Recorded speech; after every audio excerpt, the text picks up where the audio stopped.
চট্টগ্রাম বন্দর ঘিরে বেশ কিছুদিন ধরেই চলছে আন্দোলন। পালন করা হয়েছে কর্মবিরতি। চলমান পরিস্থিতিতে আজ বন্দর পরিদর্শনে যাচ্ছেন নৌ পরিবহন উপদেষ্টা। আরও খবর জানবো, সহকর্মী সৈয়দ তামিম মাহমুদ আমাদের সঙ্গে সরাসরি যুক্ত হবেন। তামিম, কখন নাগাদ উনি উপস্থিত হবেন এবং এই যে কর্মবিরতি চলছে এটি প্রত্যাহারের কোনো সম্ভাবনা দেখছেন কিনা?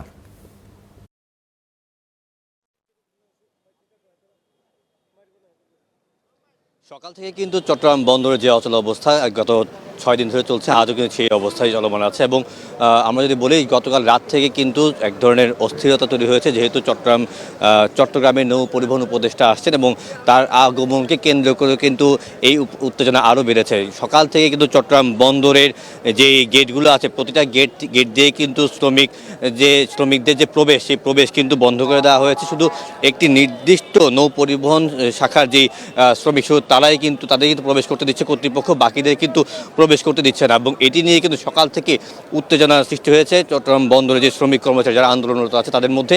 এবং তারা কিন্তু তাদের দাবি আদায়ের জন্য সকাল থেকেই গত কয়েকদিনের মতো আজকে সকালেও কিন্তু আন্দোলন করে যাচ্ছে। তারা যেটি বলছেন যে তাদের যে দাবি দেওয়া, সেই দাবি দেওয়া না মেনে সরকার এবং বন্দর কর্তৃপক্ষ একের পর এক সিদ্ধান্ত নিচ্ছেন, যেগুলো কোনোভাবেই কাম্য নয়। এবং সেই তাদের যে চুক্তির যে ইজারা দেওয়া যে প্রক্রিয়ায় তারা এখনও চলমান রেখেছে, সেই চলমান প্রক্রিয়া যদি তারা ওইখান থেকে সরে না আসে, তাহলে তারা এই আন্দোলন চলমান রাখবে। আমরা সকালেই দেখেছি, এখানে আপনারাও দেখতে পাচ্ছেন যে 3টি স্তরে কিন্তু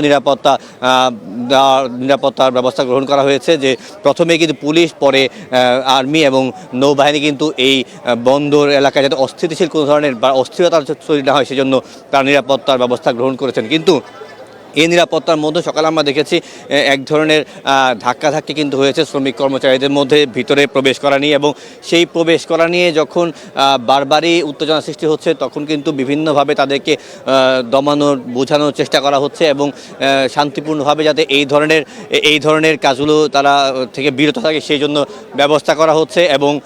এবং এই যেহেতু শ্রমিক কর্মচারীদের মধ্যে একটি উত্তেজনা চলছে এবং এই সময় নৌ উপদেষ্টা আসছেন, তো তারা আশা করছেন নৌ উপদেষ্টা একটি সমাধানের দিকে যাবে এবং তাদের সাথে বসে এই যে অচল অবস্থা সেটি দূর করবেন।